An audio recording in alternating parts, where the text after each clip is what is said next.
নমস্কার বন্ধুরা, আমার আরও একটি নতুন ব্লগে আপনাদের সবাইকে স্বাগত।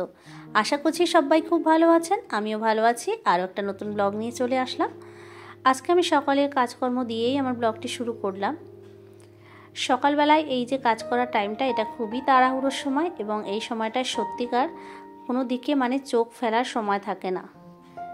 বৃষ্টিকে স্কুলে দিয়ে এসে রোজকে রেডি করে রোজকে স্কুলে দিয়ে আসার পরে আমি বৃষ্টিকে স্কুলের বাসে তুলতে যাই 1 কিলোমিটার দূরে। তো তারপরে এসে একটু ব্যায়াম করি, তারপর চা খাই, তারপর আমি ঘরের কাজে লেগে পড়ি। আর এই ঘরের কাজ করতে করতেই আবার রোজকে আনতে যাওয়ার টাইম হয়ে যায়। তো তারপরে এসে আবার কষ্ট হয়ে যায়, তখন আবার একটু রেস্ট করি, এই করে করে আবার কাজে হাত দিতে দিতে 12টা বেজে যায়। আর সেই জন্য কিন্তু রান্নারও প্রচণ্ড দেরি হয়ে যায়। একা হাতে সব সামলাতে গেলে তো এরকম হওয়ারই, কিন্তু হার মানলে তো চলবে না।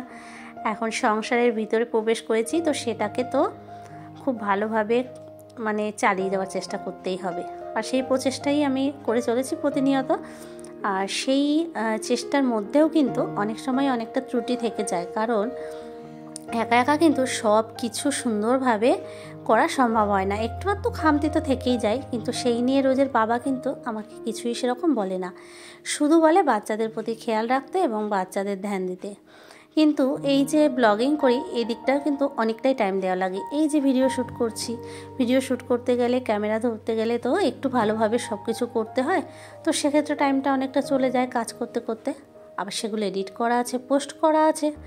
তো এটাকে আর কিছুতেই ছাড়তে পারছি না, বলতে পারো একদম নেশার মতো হয়ে গেছে। তো বলেছি রোজের বাবাকে যে এই জিনিসটা কিন্তু আমি চালিয়ে যেতে চাই, অল্প অল্প করে হলেও, রোজ না হলেও মাঝে মাঝে হলেও ভিডিও আমি রেডি করতে চাই। এটা আমার একটা প্যাশন বলে না, সেরকম হয়ে গেছে। ঘরে থেকে মেয়েরা কিন্তু অনেক কিছুই করছে আজকাল, তবে আমার সামনে এখন এটা ছাড়া সেরকম কোনো অপরচুনিটি আমি দেখতে পাচ্ছি না, কারণ বাচ্চারা ছোট, তাই বাইরে গিয়ে জব করারও আমার কোনো সুবিধা নেই। তাই মনকে ভালো রাখতে, একা থেকেও নিজের মনকে সুন্দর এবং সতেজ রাখতে আমাকে ব্লগিংটা করতে হয়। আর সেই সাথে আমার এই গাছদেরকেও আমি আমার বন্ধু করে নিয়েছি।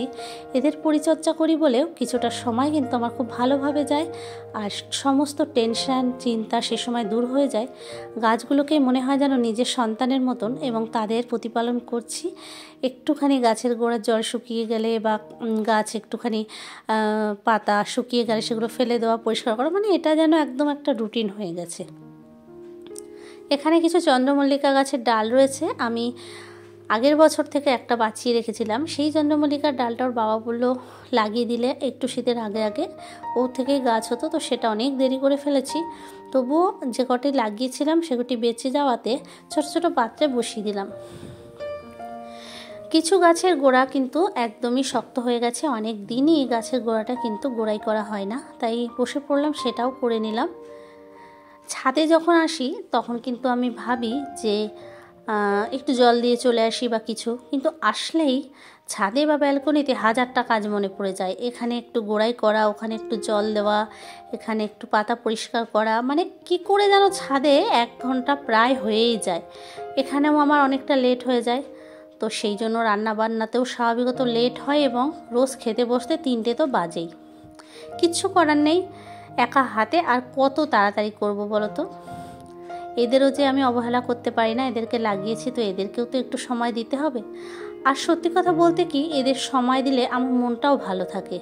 ছাদে এসে যখন বসি, আগে যখন ছাদটা ফাঁকা ছিল মন বসতো না, এখন এদের জন্য কিন্তু ছাদে বসতেও ভালো লাগে। এটা একটা সেই দিন রাতের একটা দৃশ্য, রুটি করছিলাম আর এই পাশে একটা কেক বানাতে দিয়েছি। তো সেই কেকটা হচ্ছে আর এদিকে রুটি করে নিচ্ছি, আর এখানে আমার বৃষ্টি আমার ক্যামেরা ধরে দিয়েছে। তো আজকের ব্লগে আমি আমার গার্ডেনিংয়ের ভিডিও শেয়ার করলাম, সকালের কাজকর্ম এবং রাতের ডিনার।